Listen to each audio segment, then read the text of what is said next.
Hello bachcho, let's see the question. What question says two wires of same metals and the same length, but their cross sections are in the ratio 3:1. They are joined in series. The resistance of the thicker wire is 10 ohm. The total resistance of the combination will be. यानी question में हमसे बोला जा रहा है कि दो wire है हमारे पास और वो सेम मेटल से मिलके बने हैं, राइट। सेम मेटल से मिलके बने हैं यानी इनकी रेजिस्टिविटी क्या है, हमारी सेम है, ρ1 is equals to ρ2। Have the same length, उनका लेंथ भी हमारा क्या है, सेम है। But their cross section are in the ratio 3:1।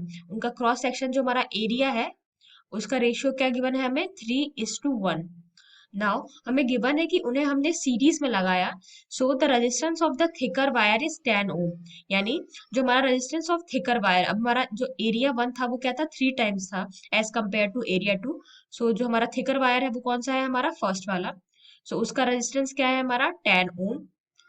हमसे बोला जा रहा है the total resistance of the combination will be, यानी जब हम R1 और R2 को सीरीज में लगा देंगे उसके बाद हमारा टोटल जो रेजिस्टेंस है कॉम्बिनेशन का वो हमारा कितना आएगा। सो वी नो डेट जो हमारा रेजिस्टेंस होता है R, वो होता है हमारा रो एल ए के बराबर। यहाँ रो हमारा रेजिस्टिविटी है, एल लेंथ है, ए एरिया है।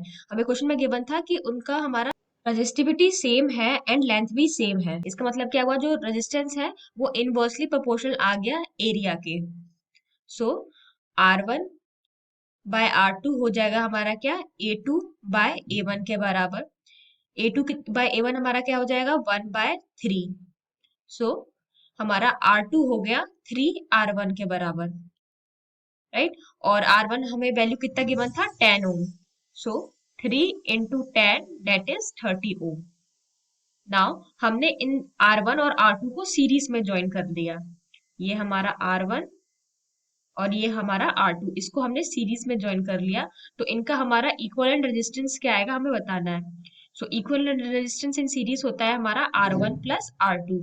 R1 था हमारा 10 ओम एंड R2 है हमारा 30 ओम। सो ये आ जाएगा हमारा 40 ओम के बराबर। यानी जो हमारा करेक्ट आंसर होता है वो है हमारा option A, 40 ohm. I hope the concept is clear. Thank you.